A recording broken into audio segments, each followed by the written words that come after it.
If you are new, subscribe today to JT on the Go and thank you for supporting the channel. Today we are at Venice St. Lucia train station in Venice, Italy, about to head to Rome Termini. But this time we're changing things up. We are going to travel on Trenitalia's rival, Italo. The Venezia Santa Lucia railway station was built between the 1940s and 1950s and completed in 1952. It is named after the demolished church of Santa Lucia, which once stood on the station site. The train station is located at the Grand Canal, where you can catch the Vaporetto or water bus throughout Venice. Unlike some stations in Italy, this station has more of a modern flair.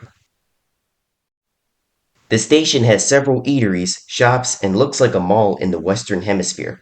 It's probably a good idea to buy some snacks or food before boarding your train.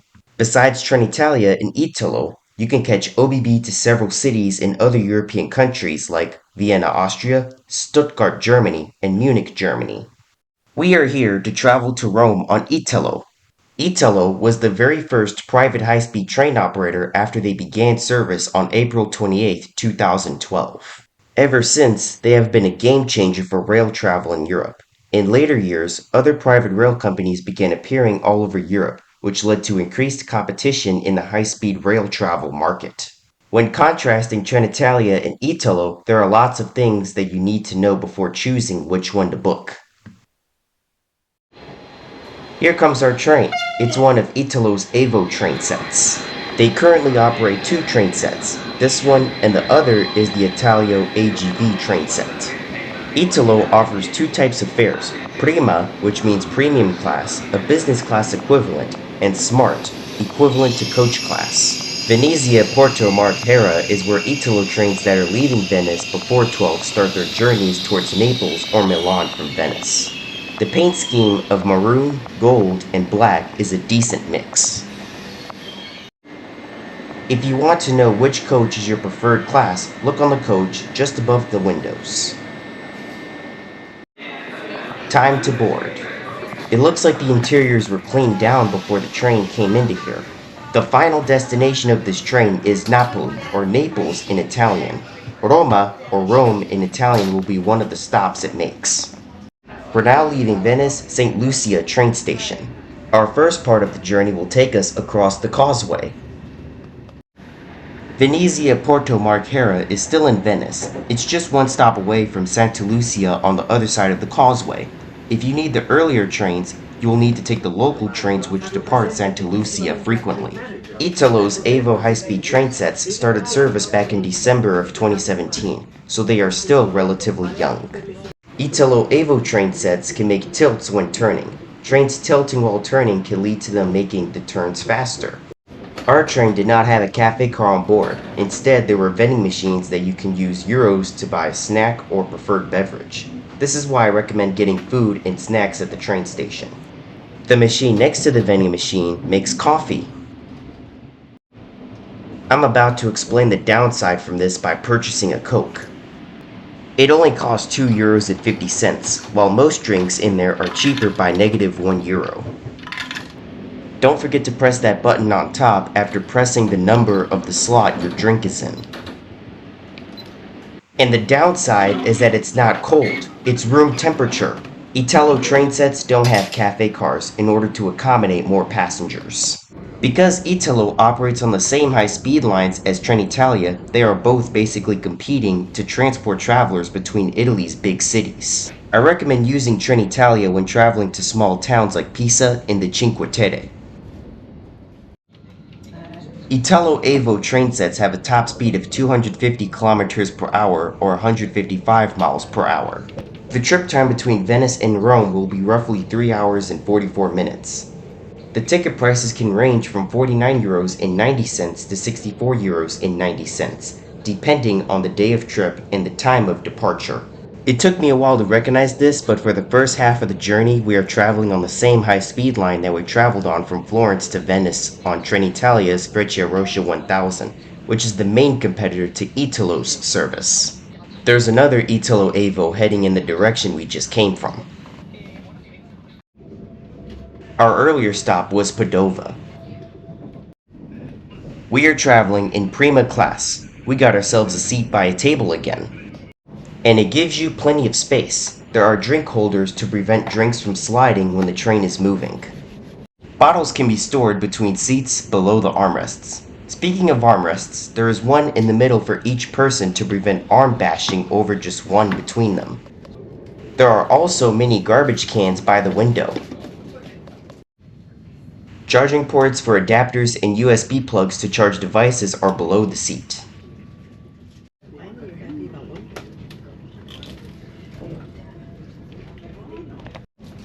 For snacks, I decided to give this a try. They also give you a sanitizing wipe to clean your hands. And for drink, I went for a Coke. Seeing the countryside is always amazing and something you can't experience from 30,000 feet. There are shades on the windows that can block the sunlight if needed. In Prima, seats are 1x2 configuration. On the bottom are controls for the lights. Here's how to turn the reading lights on. And here's how to turn them off.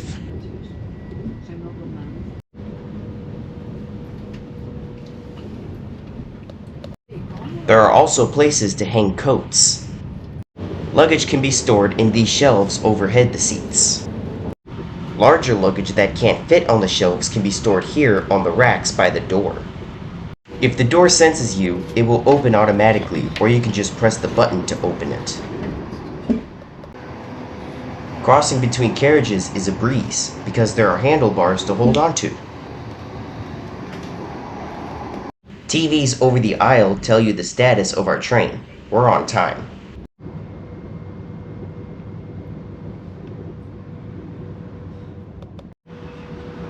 The restroom or the water closet WC is vacant if it is green.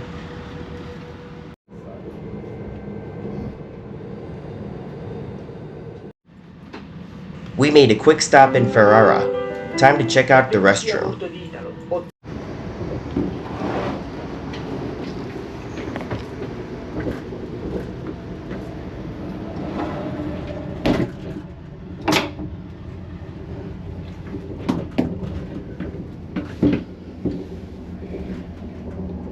What we see here is the controls to operate the sink and the hand dryer.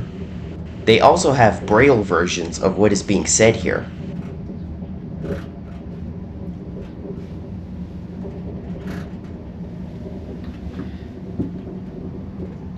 There is a trash can that can be used to discard used paper towels.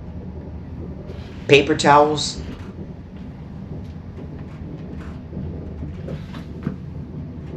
and a charging port.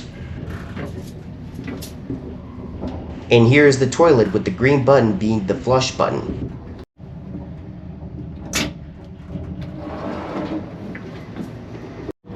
The halfway point of this trip will be Florence, Italy. The seats have handbars on them for support while walking through the train.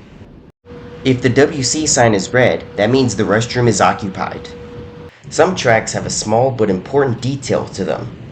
It's the rails being painted white. A rail painted white is 5 degrees to 10 degrees cooler than a rail that isn't painted white.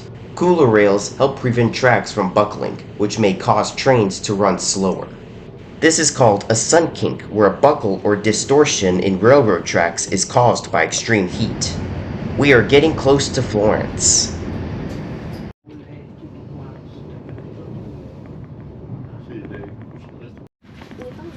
Alright, Florence Santa Maria Novella. I had a feeling I've been here a few times before this trip. Due to Florence Santa Maria Novella being a dead-end station, the train driver is going to switch from the cab that led the train from Venice to Florence to the one at the back. Makes for a quick and easy turnaround to Rome. In the tourist season in Italy, it is expected that a large group of people are going to get on and off here before we head to Rome. We're now leaving Florence and on our way to Roma Termini. To get there, we will be traveling through the region of Tuscany, some beautiful country.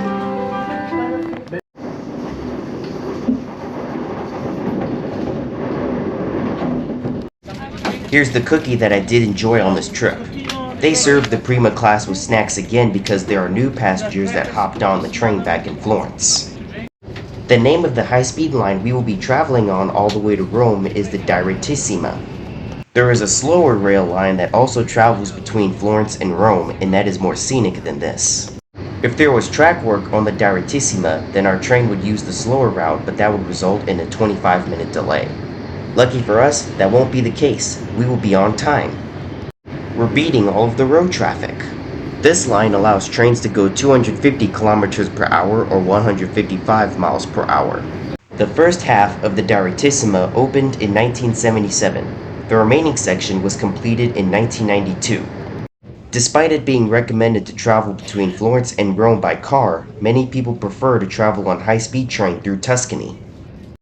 If you have any questions about this video, please leave them in the comments. There are some parts that I've seen small towns in the distance. Here's another thing that I've been hearing. When the train enters a tunnel, there is a loud noise in the area that connects the coaches of the train.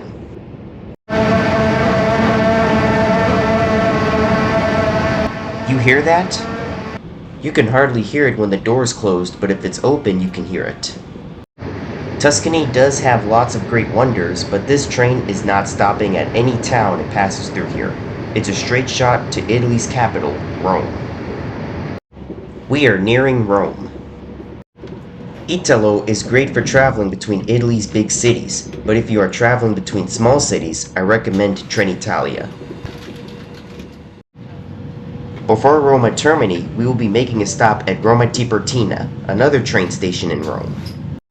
Roma Termini is another major train station in Rome. Not only Roma Termini sits in the heart of Rome, but two of the three metro lines in Rome meet there and they can take you to selected landmarks in the city. We're approaching Rome Termini. After Roma Termini, this train will turn around and continue to its final destination, Naples. That concludes this journey on Italo.